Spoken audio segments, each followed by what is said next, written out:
Nagpasigla ng saya at pasasalamat ang mga inilikas sa dinalupihan sa Bataan nang makatanggap sila ng relief goods. Mula sa Bataan nakatutok live, si John Consulta. John? Tama ka doon, Mel, no? Pero mayat-maya pa rin ang pag-ulan dito sa probinsya ng Bataan. Kaya't ito nga ang nagiging dahilan kung bakit pahirapan pa rin ang pagbangon ng mga residente dito sa Bataan matapos silang balyuhin ng habagat itong mga nakarang araw. Mataas pa rin hanggang ngayon ang tubig sa maraming bahagi ng Bataan. Ang lahat ng uri ng sasakyan, pahirapan sa pagtawid sa rumaragasang baha sa mga pangunang lansangan sa dinalupihan. Ang ilan nananatiling isolated. Sa ilang barangay naman na aming naikutan, bakas ang matinding pinsalang dulot ng biglaang pagbaha. Bumagsak ang mga pader, humiga ang mga poste ng kuryente, at natangay ng agos ang ilang sasakyan ng mga residente. Kasama ang GMA News, pinasok ng rescue teams ng provincial government ng Bataan at Philippine Army ang barangay Pagalanggang, isa sa mga na-isolate dahil sa hanggang dibdib na baha. Pagdating naman sa evacuation center,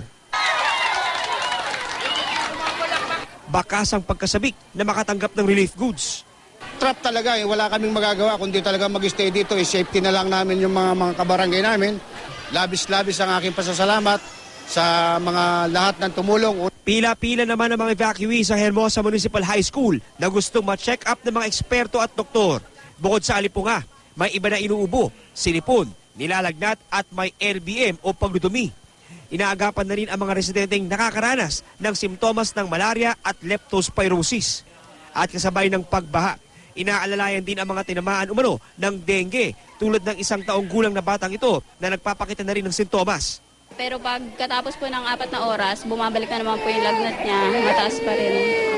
Nag-aalala na rin po kami dahil bata po tayo. I-expect po natin na marami pong magiging breeding sites ang mga lamok dahil sa mga ganitong panahon. Maglinis po tayo kahit na po baha, maglinis po tayo.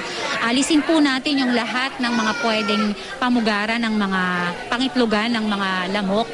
Sa pinakahuling tala ng provincial government, umabot na sa 60,000 pamilya ang nasalanta ng pagbaha. Malaking bagay daw sana kung may mapagbibigay ng tulong tulad ng damit, kumot, kulambo at gamot para sa mga apektado ng pagbaha. Hindi po mabilis at hindi po overnight. Pagbigay po ng relief goods ay pantawid gutom lang.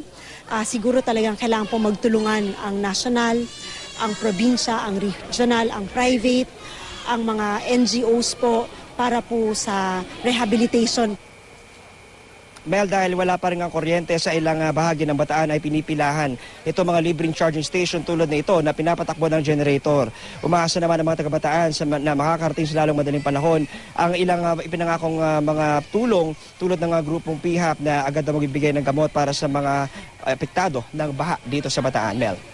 Maraming salamat sa iyo, John Consulta.